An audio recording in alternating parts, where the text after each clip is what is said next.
Hello dear students, जैसा कि पहली वीडियो में हमने देखा था कि तनों के रूपांतरण तीन प्रकार के होते हैं। भूमिगत, अर्धवायवीय और वायवीय। तो यहाँ पर हम देखेंगे भूमिगत रूपांतरण। भूमिगत के यहाँ पे चार प्रकार बताए हैं: प्रकंद, स्तंभ कंद, घन कंद और शल्क कंद।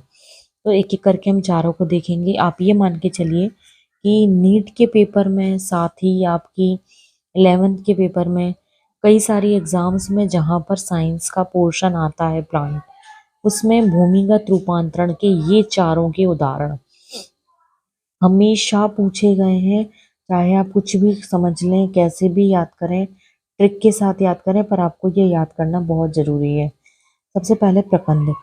प्रकंद से क्या तात्पर्य है कि ये जो संरचना होती है, ये बात याद रखें कि ये चारों संरचनाएं जो हैं वो जमीन के नीचे ही होंगी, अलग अलग रूप में होंगी, पर जमीन के नीचे ही होंगी।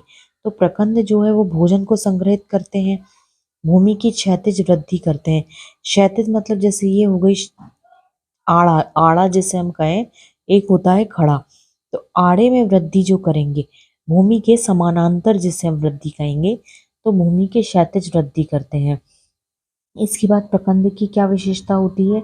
ये पर्व संधि पर शल्क पत्र एवं अग्रभाग पर कलिका विकसित करते हैं।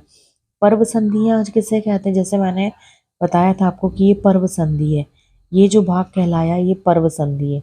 तो पर्व संधियों पर शल्क पत्र, शल्क पत्र मतलब छोटे छोटे से, शल्क मतलब होता है चिकना, पत्र मतलब पत्ती, छोटी छोटी सी पत्तियां इकट्ठी हो जाती हैं और कलिका विकसित होती है। आप लोगों ने एक बहुत अच्छा एग्जाम्पल अदरक होगा, घर में सभी के अदरक होगा, तो अदरक को देखा होगा।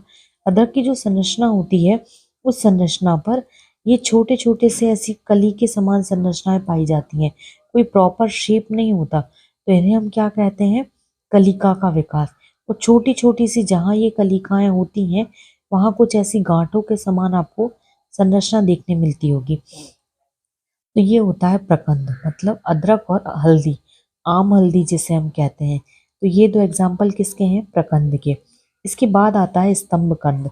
स्तंभ कंद मतलब होता है, कंद शब्द का अर्थ होता है भूमि के अंदर का भाग जो भी है। यदि वो जड़ से विकसित हो रहा है तो मूलकंद कहलाएगा, तने से विकसित हो रहा है तो वो स्तंभ कंद कहलाएगा। तो स्तंभ कंद दोनों है। हम यहाँ पे तने के पढ़ रहे हैं, तो हम देखेंगे तने से विकसित हुआ कंद।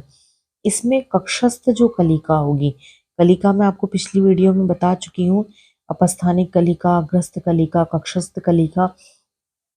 तो कलिका मतलब जो साइड वाली कलिकाएं हैं। तो जब इनमें भोजन इकट्ठा हो जाता है तो ये क्या हो जाती है? स्तंभ कंद में परिवर्तित हो जाती हैं। उदाहरण आलू। इसके बाद आता है घनकंद। घनकंद मतलब घन के समान संरचना है। घन मतलब एक के ऊपर एक संरचना ऐसी व्यवस्थित हो जाएगी कुछ इस तरह से, तो ये कहलाती है घन के समान। ये आप लोगों ने बहुत आसानी से बारिश के मौसम में जो घुइयां आती हैं अरबी, उनमें ये संरचना आप देख सकते हैं। तो भूमि के नीचे मोटे पर्व वाला स्तंभ।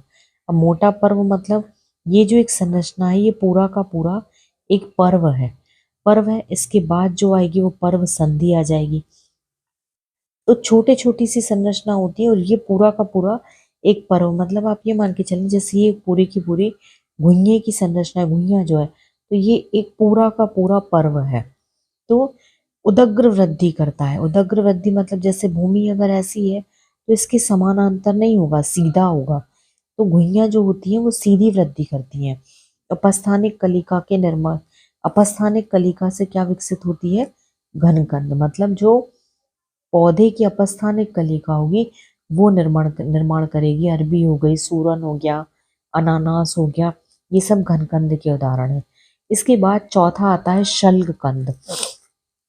शल्क कंद नाम से समझ में आ रहा है, शल्क मैंने बताया, शल्क मतलब पत्ती, पत्ती के समान संरचना जो होती है तने में। तो शल्ककंद दो प्रकार के होते हैं, ये कलिका ही है एक प्रकार से। तो कंचुकित शल्ककंद और शल्की शल्ककंद। कंचुकित मतलब इकट्ठी हो गई गांठों के समान जैसे लहसुन, और शल्की शल्ककंद मतलब, शल्की मतलब छोटे छोटे पत्ते, पत्ते मतलब पत्र के समान प्याज। तो ये आप लोगों को बहुत अच्छे से याद रखना है। अब मैं फिर से बता दूं कि जो आपका प्रकंद का उदाहरण है वो आलू और प्याज है। आलू और हल्दी है। स्तंभकंद का उदाहरण आलू है। घनकंद का उदाहरण अरबी है। और स्तंभ शल्ककंद का उदाहरण प्याज और लहसुन है। ये चारों उदाहरण आप कहीं एक जगह लिख लें और फिर इन्हें बहुत अच्छे से याद कर लें। आगे की वीडियो में हम तने के रूपांतरण के दो और जो प्रकार है, वायवी रूपांतरण और अर्धवायवी रूपांतरण, इन्हें कवर करेंगे। Thank you. वीडियो को देखते रहें और चैनल को सब्सक्राइब करें। Thank you.